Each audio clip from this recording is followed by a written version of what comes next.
Hi guys, welcome back to my channel. Today I have swatches for you from the Valentine's Day collection from Essie.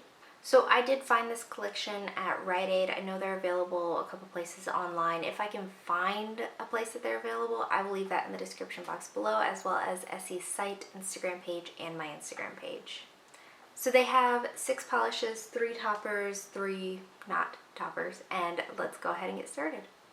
So first we have Crush and Blush, and this is a super pale pink base with a strong pink shimmer. So here's our first coat of Crush and Blush. This is pretty sheer on the first coat. It does build up well though. The formula on this is very good, very smooth, easy to apply, all across the board. So here's our second coat, and this is building up in 2 coats, but it's not completely opaque, so I am going to go in for a third coat. This base, I feel with the shimmer, I would probably personally wear it just here on 2 coats instead of continuing to build it up. But here's our third coat, and that covers for the most part. You can still make out your nail line, but it's not going to be super noticeable from a distance. Nothing in here is going to dry textured, nothing in here is going to be difficult to remove, and this does dry down pretty glossy all on its own. So there is 3 coats. So up next we have hashtag essielove, and this is a deep red shimmer. Here's our first coat of hashtag essielove. This covers really well here on this first coat. I am going to go in for a second coat just to deepen the base color a little bit, but if you were in a pinch, you could probably wear this no problem with 1 coat. Formula on this is perfection, smooth, no running or pooling or staining on this one. So here is our second coat, and that does cover completely in 2 coats. This one is also going to dry nice and glossy all on its own. You will want a top coat for longevity purposes only. You get a couple brush strokes as far as when it's wet, but those do go away when it's dry, so there's 2 coats. Up next we have Roses Are Red, and this is a vampy red jelly base with a ton of red glitter. Here is our first coat of Roses Are Red.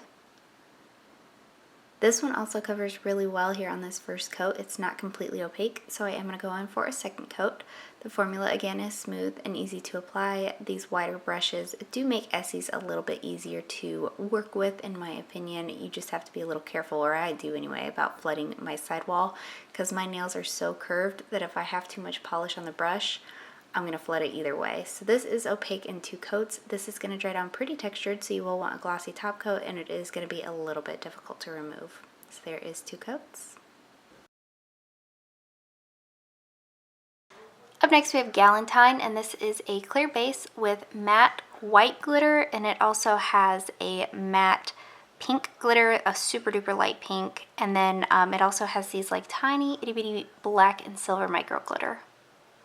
And today I'm going to layer this over OPI's Tell Me About It stud.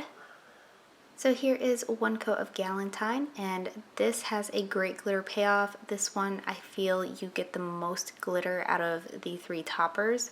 Formula is very smooth, easy to apply. You could sponge this on for full opacity, though I wouldn't recommend trying to build it up on its own. You'll want a glossy top coat over this to smooth it out, and it will be a tad bit difficult to take off.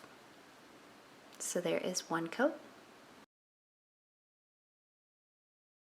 Up next we have Sparkles Between Us, and this is a clear base, and then it's got hot pink and magenta glitter, and then it also has those tiny itty bitty silver micro glitter as well.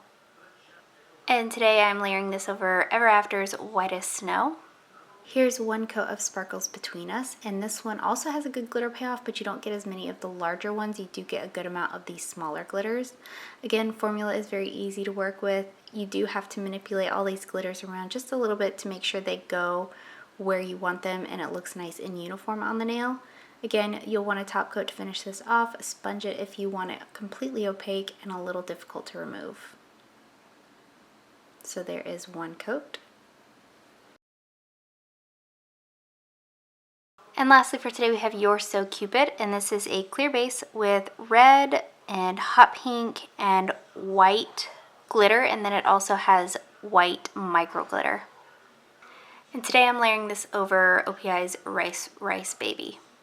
So here's one coat of your So Cupid, and I feel like this one has the least glitter payoff. I did have to keep swirling my brush to try to get those larger glitters out, but the base on this is much thinner than the previous two glitters, so the larger chunky glitters don't really come out nearly as easy, and then I end up with a thicker coat on my nail, but you, again, are going to have to work with this one a little bit. So there is one coat. So my favorite of this collection is Galentine. This is what I literally went searching for this collection for. This is so delicate, so beautiful. It's got the white, it's got the light pink. It's very girly. I really like Galentine. If you can pick these up, I highly suggest all the glitter toppers. The other ones were great as well, but the glitter toppers really stole the show for me. But Galentine was my favorite of the three. And guys, that is it. Let me know in the comments what you thought of these polishes. Let me know if you plan on picking any of them up, if you've even been able to find them where you live. Give this video a thumbs up if you liked it. Subscribe if you'd like to see more from me, and I will talk to you again next time.